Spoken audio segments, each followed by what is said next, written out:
Okay, so this is going to be like part two to the previous dream, but this is my waking hours. This is reality. So this is December the 31st, 2025, and I had a mammogram appointment. So this, I think this is a good example of the prior dream with the baby jars, okay, in the store. So I was waiting out there for the bus because, I don't have a car since December 2023.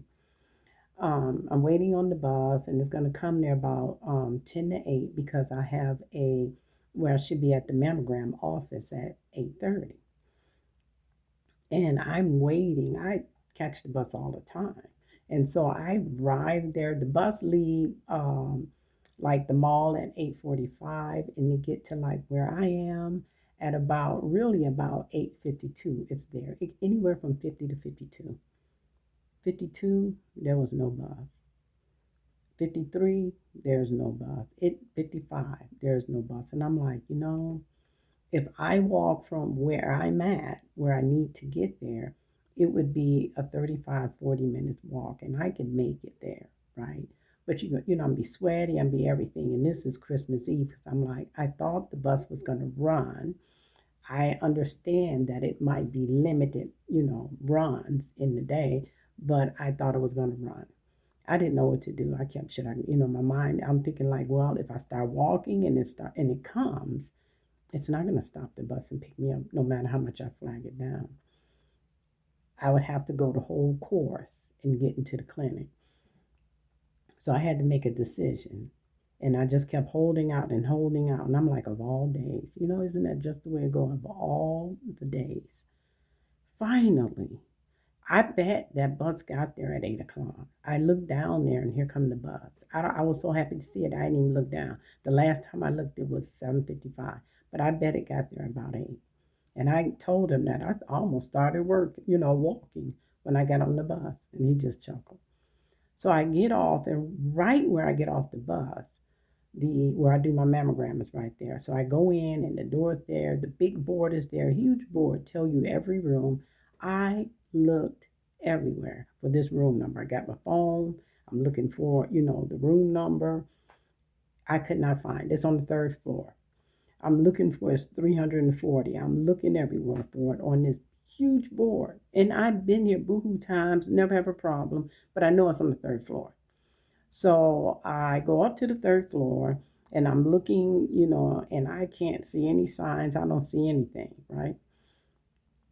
These two girls are going into this. They got some food. They're going into some doors, and I ran up there to catch up to them. Where's the mammogram? Well, I didn't say that. See, that was my error.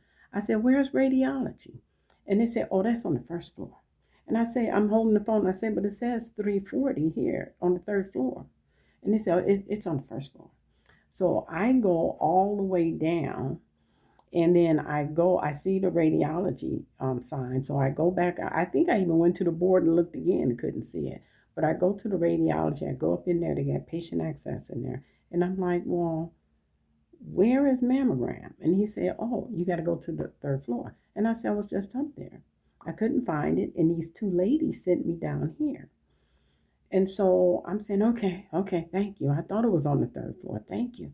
So I turned around to leave, and it was two guys in the office, and one was on one end and one was on the other. And the one I was talking to, and I turned back around, and I'm like, wait, don't I know you? You look familiar. I think I know you. And he said, yeah, I didn't been everywhere. And I was like, did you work at blah, blah, blah? And he's like, I have been here, there, everywhere. I say, oh. So I leave out and I come back. I poke my head back up. I took a few steps out, turned around, come back. Do you know blah, blah, blah? You say, yeah. I say, do you know blah, blah? Yeah. And I said, oh, okay. And I turned around, went to the elevator, got in the elevator, and there's this young girl. And we get in there, and I pushed the third floor, and I said, "Which floor?" And she was third floor, so I pushed it, and I'm rumbling off at the mouth like I'm a chatterbox, right? And I'm like, "Now I got to go back here." I'm talking to her because it's just us two.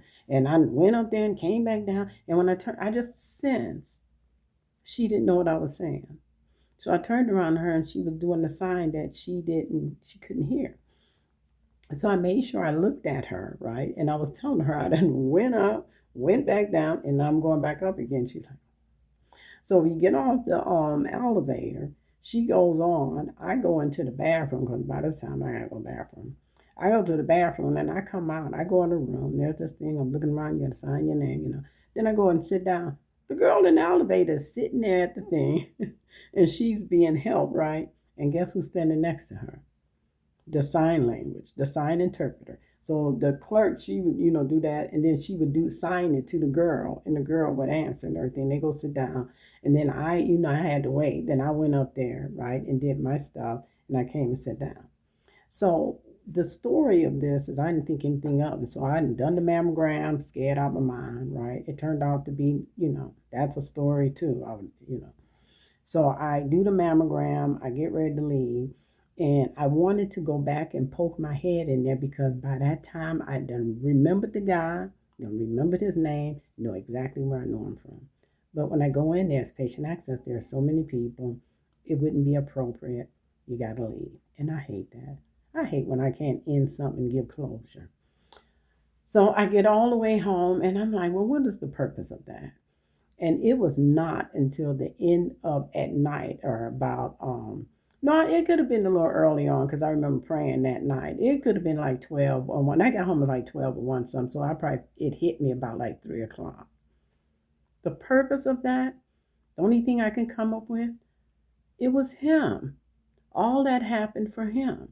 Because when I left the building, I even told the lady that was setting me up with the mammogram that I couldn't see the 340 on the board. I'm looking, there's everybody's number. She said, really? I need to go down there and look. And I was like, it probably was there. It must be me. It was there when I got ready to leave. I found, as soon as I looked at the board, there is the 340. You got to be kidding me. How? I didn't look at that 2 or 3 times. It was not there. I know 340 wasn't there. I did not see it.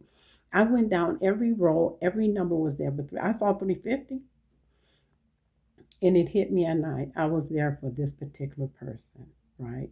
So if I would have went to the right location, I would have had the mammogram. I would have been there before the girl had the mammogram. Now she probably could have went back there first if her appointment was first, but I would have had my stuff set up first and I would have went home. Would never even saw that person in the back room. I wouldn't even went down some hall, went in some back room, wouldn't even saw the person. What was the point of that? The only thing I could think of was prayer. And so I said, well, Lord, the only thing I could think of is prayer. So I did, I'm Catholic, so I did my rosary. And then, I wasn't raised and reared Catholic, so I'm always I do regular prayers, do everything. And so I did my rosary for him, the whole rosary. After I'd done mine, because I do it every day, done his, sat up there and did regular prayer from my heart for him because I felt like, was that the point? Right? And so, and then I thought, oh my goodness, when I went to the elevator and everything, and I just picked up that she couldn't understand me, and I turned around and I spoke to her. Who was there when I eventually went back to the office? I saw a sign. It's a sign. The Lord gives you sign. They talk to us. They communicate with us. The sign, her sign language, her sign interpreter, a sign. The person, I don't want to say the person's name. That was my person that I needed to pray for. And so maybe that's the baby jars. The baby jars. And that's you, that's me. He communicates to all of us. You just got to find that communication line that you understand where they're reaching out to you and we're helping each other, one another. We're helping each other, one another. I pray that you all have a glorious new year and stay faithful to God, faithful to your walk in your way, right? Because the Spirit of truth, the Spirit of God is in you, directing you. And you just have to listen to that. And it's going to be okay. Take care and have a great day. Bye bye.